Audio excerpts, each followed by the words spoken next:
On dit que l'origine du jeu remonte à 5000 ans, dans l'ancienne Égypte. Dans l'Antiquité, les jeux s'apparentaient à un rite magique, qui consistait à prédire l'avenir du souverain et de son peuple, afin d'en sceller le destin. On l'appelait également le jeu des ténèbres. Bonjour et bienvenue dans ce second premier épisode de Mangalob, et aujourd'hui c'est moi qui... Bonsoir, je suis Bob. Plagiat. Non. Si. Quoi si. J'ai un Bob. Et alors Bob. Le Bob de Bob. Bon, vous l'aurez peut-être compris, aujourd'hui on va reparler de Yu-Gi-Oh!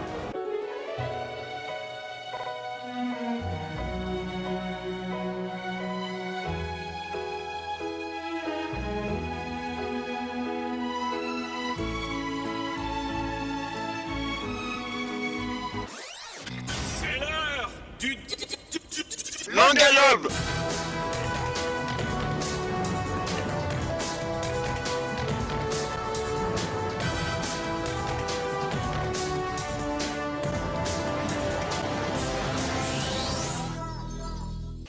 De son nom original Yu-Gi-Oh! Il a été créé par Kazuki Takahashi en 1997.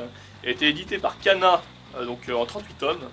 Et c'est un shonen de type drama-aventure, bien sûr. Donc, pour ceux qui ne le savent pas... Non mais franchement c'est vrai qu'il connaît pas Yu-Gi-Oh! C'est vrai que c'est l'animé, c'est les jeux de cartes dans la cour de récré surtout. Tu échangeais des cartes avec des bons amis qui voulaient pas du tout t'enculer. Non, c'est aussi le jeu vidéo. C'est les bons jeux...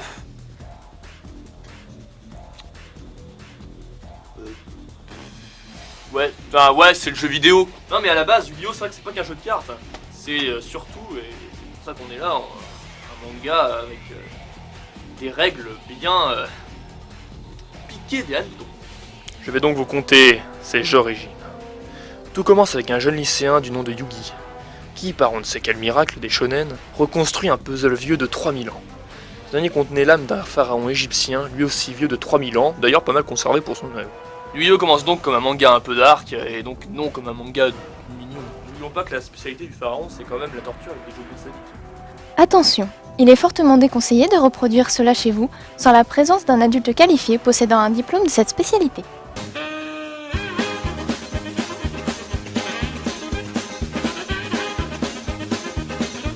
Non mais c'est vrai que quand on regarde le pharaon au début et à la fin du manga, on dirait qu'il a passé un séjour au pays des bisounours. Yu-Gi-Oh! C'est quand même le jeu de cartes, alors quand est-ce qu'il apparaît dans le manga? Et avant de commencer, ça s'appelait même pas Yu-Gi-Oh! À la base, ça s'appelait Magic and Wizard. Et les cartes elles ont été introduites assez tôt, vu qu'elles ont été introduites dès le tome 2. Ouais, enfin, elles ont pris leur importance qu'à partir du tome 8, monsieur je sais tout. D'accord, ok. Tiens, écoute, tu prends le bob, voilà, tu le prends, voilà, tiens, vas-y, Calme-toi, vas-y, fais-le, calme-toi. fais-le. Prends ton biberon, prends ton biberon. Tout au long de l'histoire, nous allons suivre Yugi et ses amis qui vont donc jouer aux cartes. Ouais, c'est vrai que dit comme ça, c'est pas très long. Mais évidemment qu'il y aura un scénario, sinon ce serait nul à chier. Donc des méchants vont apparaître, ils vont provoquer Yugi, ses amis vont s'occuper des méchants intermédiaires pendant que le Yugi botte des culs pour montrer qu'il est le plus fort, certains méchants deviendront des amis, et on pète le cul du grand méchant avec bien évidemment le schéma habituel, je gagne mais je perds, mais puisque je gagne j'ai presque perdu, Mais merde. ta gueule, pouvoir de l'amitié. Bon, maintenant que tu sais de qu'est-ce que ça parle de quoi, on va peut-être pouvoir développer un petit peu. Espèce d'inculte. Non mais c'est vrai que quand on regarde le début, on se dit quand même les cartes ne devaient pas avoir un si grand rôle. Peut-être que si en fait. Non. Moi je sais pas. Et commençons par un des points forts du manga, l'univers. C'est vrai qu'il est génial. Puisque autant l'Égypte qu'une ville abandonnée ou encore dans une île déserte, vraiment il est assez riche et il est très varié et c'est vrai que ça fait voyager. Waouh. En plus c'est vrai que les objets millénaires ainsi que le passé du pharaon rajoutent vraiment une grosse touche de mystère au manga et on peut qu'apprécier cela. Alors du coup il est important de séparer le manga en deux parties distinctes. Une avant que les cartes soient importantes et une après. Dans la première partie on évolue donc dans un univers assez sombre et stressant. On a des dessins assez malsains, soulignés aussi par un pharaon plutôt flippant puisqu'il n'hésite quand même pas à mettre des vies en jeu. C'est très certainement aussi la partie la plus mature de l'histoire puisque le héros pourrait très bien être le méchant de l'histoire finalement. De plus, on est de la vérité qui clôture chaque jeu, et là pour nous rappeler que quel que soit le crime que l'on fera, il sera toujours mis au grand jour. Dans la seconde partie, je la trouve peut-être un peu moins morale. Le caractère des personnages change énormément, l'univers est plus approfondi, et en plus de ça, le dessin est quand même beaucoup plus joyeux. À croire qu'il n'y a pas que le pharaon qui a été au pays des bisounours. que j'apprécie énormément, c'est la facilité avec laquelle l'auteur nous fait passer d'une partie à l'autre. Elles sont très différentes et pourtant on voit même pas la transition. Passons maintenant au personnage, et mon dieu qu'il y a des choses à dire. Au début ils sont quand même assez chelous, les dessins ne les mettent pas trop en valeur. Junichi Honda c'est des grosses brutes, Anzu c'est plutôt une fille facile. Une salope, ouais.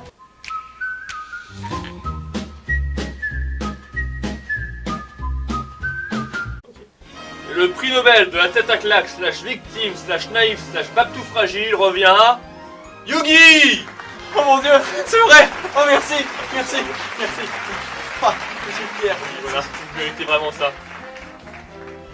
N'est qu'au fur et à mesure de leurs aventures qu'on va s'attacher à eux et ainsi voir leur mentalité changer. Et pour parler des personnages secondaires, il y a un peu de tout. Il y a le méchant qui devient gentil, le badass, le stylé, le connard.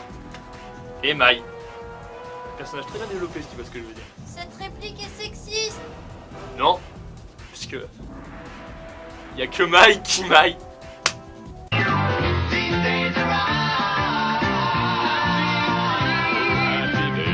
Et bien évidemment, le meilleur pour la fin, les méchants qui sont limite plus intéressants que nos héros en fait.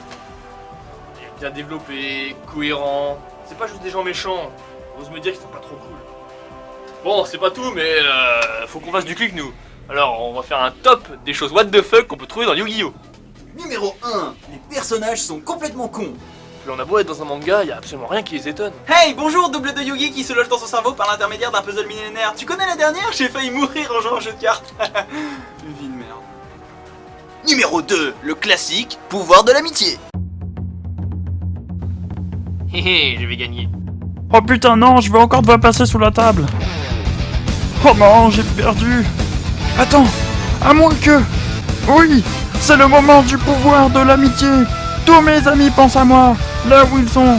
Ils savent que je peux le faire, quoi qu'il en coûte. Ce duel, je vais le gagner. Oui. C'est le moment de piocher la carte de l'ultime chance. Draw. Oh, chier, quand même perdu. Putain non, oh non, oh non. Allez vous faire foutre tous les mangakas. Numéro 3. Les fights à mort. Non, non, je me trompe pas, ils sont vraiment en train de faire un jeu. Comme au Monopoly, comme quand on joue toi et moi, mais c'est tellement plus drôle quand on vole la mort.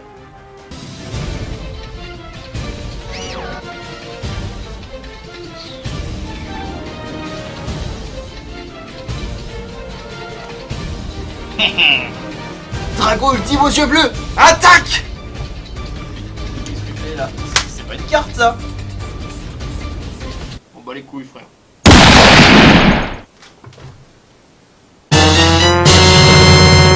Numéro 4. Tout se règle avec des cartes. Ouais, non, dit comme ça, c'est vrai que c'est pas étrange, mais quand ton grand-père est envoyé à l'hosto après avoir été kidnappé, je sais pas, t'appelles la police, tu fais pas une partie de cartes. Imagine, c'est comme si la mafia faisait ça. Bonjour, Oncle Alex. Bonjour, Bobby. Tu es bien coiffé, tel le canard laqué, Oncle Alex. C'est pour ce que tu dis, Bobby. T'as apporté la marchandise, j'espère. Oui, Oncle Alex, je l'ai.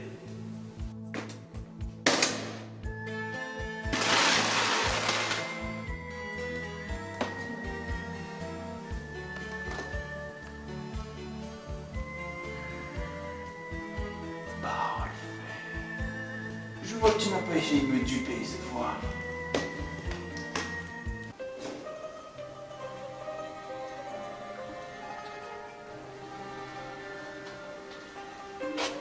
Merci, Bobby.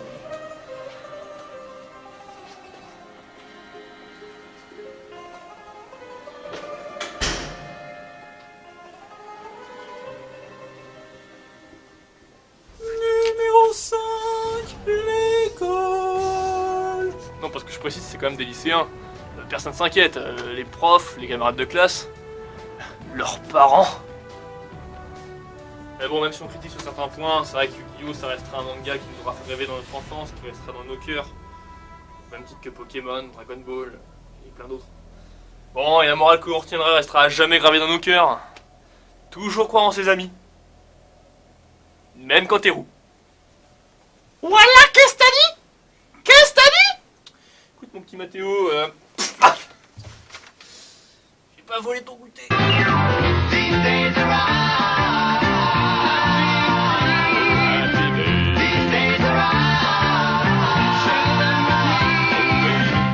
Gray sky, hello blue. There's nothing can hold me when I hold you. It feels so right, it can't be wrong. Rocking and rolling all week long.